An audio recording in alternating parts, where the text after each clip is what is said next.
প্রিয় ছাত্রছাত্রী, যারা ক্যালকাটা ইউনিভার্সিটিতে 5th সেমিস্টারে পড়ছো, 2025 সালেই এই জানুয়ারিতেই তোমরা পরীক্ষা দেবে। ইকোনমিক্স সাবজেক্ট নিয়েছো, পেপার হলো DSEA1, বিষয়বস্তু হলো মানি অ্যান্ড ব্যাংকিং।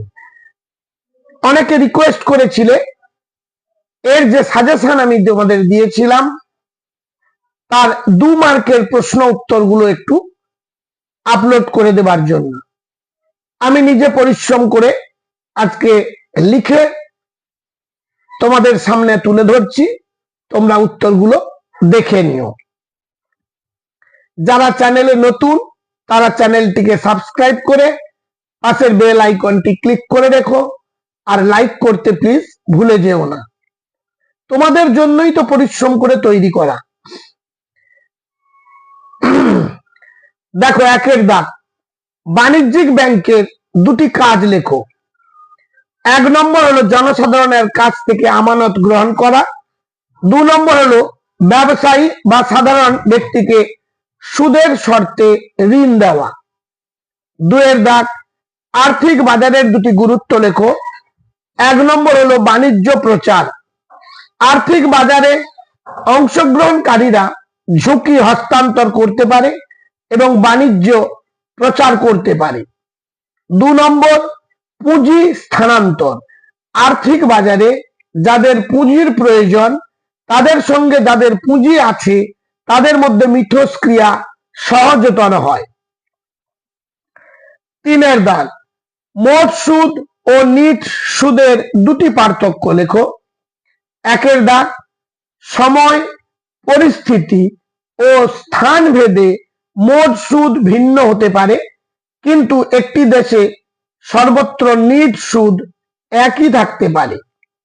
2 নম্বর, মোট সুদের পরিমাণ বেশি হয় কিন্তু নিট সুদের পরিমাণ তুলনামূলক কম হয়।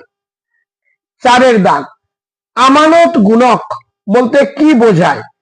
আমানত গুণক হলো একটি ব্যাংকের রিজার্ভ অ্যাকাউন্টে রাখা অর্থের পরিমাণ।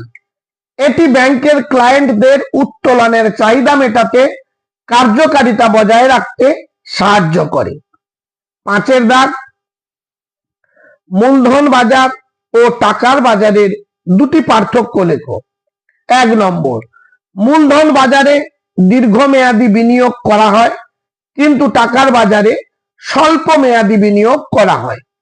2 নম্বর, মূলধন বাজারে উচ্চ ঝুঁকি থাকে কিন্তু টাকার বাজারে কম ঝুঁকি থাকে।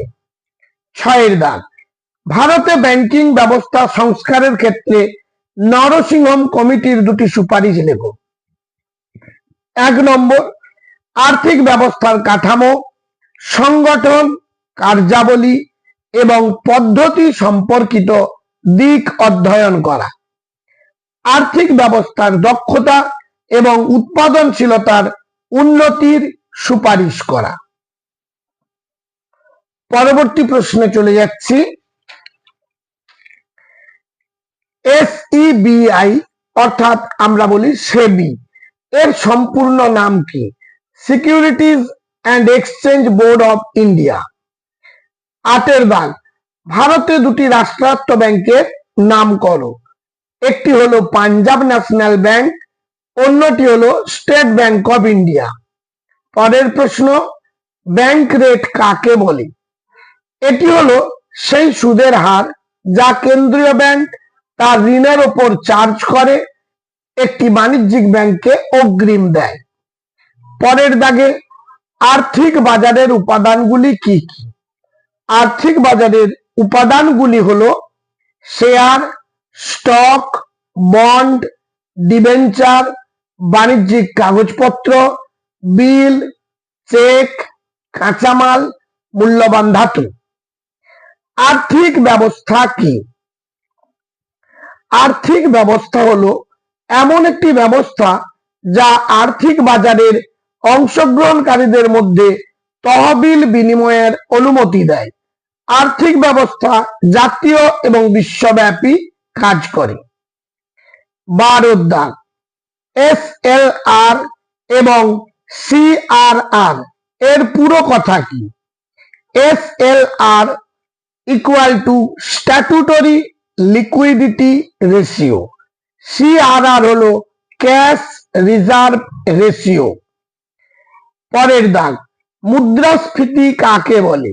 মুদ্রাস্ফীতি এমন একটি পরিস্থিতি যখন খুব বেশি অর্থ খুব কম পণ্য ও পরিষেবার পেছনে ছুটছে।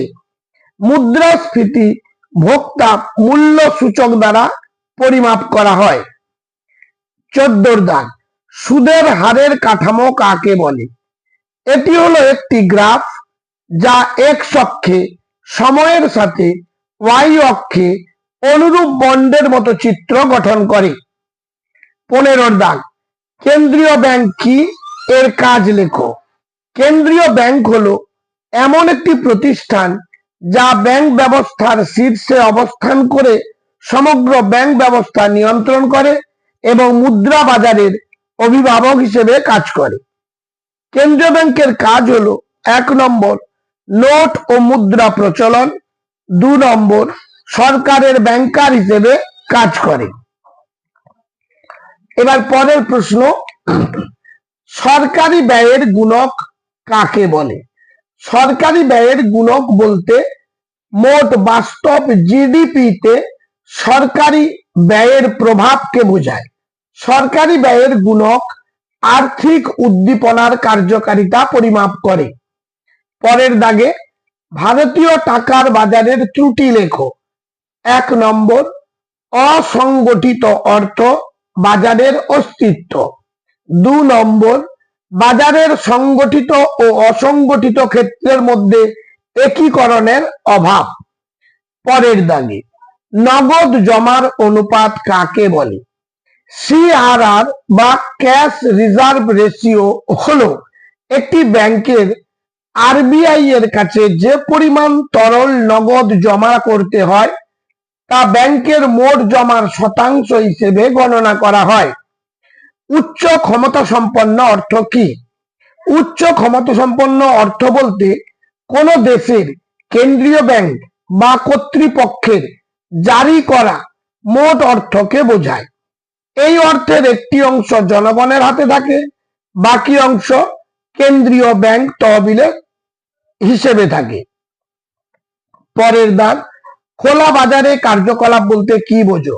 খোলা বাজারে কার্যকলাপ বলতে বোঝায় কোনো বাণিজ্য বাধা ছাড়াই ক্রেতা ও বিক্রেতাদের অবাধে ব্যবসা করতে দেওয়া।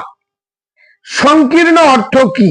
সংকীর্ণ অর্থ বলতে বোঝায় অর্থনীতিতে অর্থ সরবরাহের পরিমাপ এবং শ্রেণীবদ্ধকরণের একটি উপায়। আপাতত এই 21টা প্রশ্ন আমি লিখে দিলাম, আর তোমাদের মোট আমি 24টা প্রশ্ন দিয়েছিলাম, এইগুলো আপাতত তোমাদের তৈরি করে দিলাম। এগুলো দেখো, আমি আশা করি তোমরা অবশ্যই পরীক্ষায় এগুলোর মধ্য থেকে কমন পাবে। আজ তাহলে এই পর্যন্ত। সবশেষে বন্ধুদের মধ্যে প্লিজ শেয়ার করতে ভুলে যেও না, কারণ বহু সংখ্যক বন্ধু বান্ধব আছে তারা অর্থের অভাবে কোনো প্রাইভেট টিউটর কিংবা কোনো কোচিং সেন্টারে যেতে পারে না, তাই তারাও তাহলে বিশেষ উপকৃত হবে। আজ তাহলে এই পর্যন্ত, দেখা হবে পরবর্তী ভিডিওতে।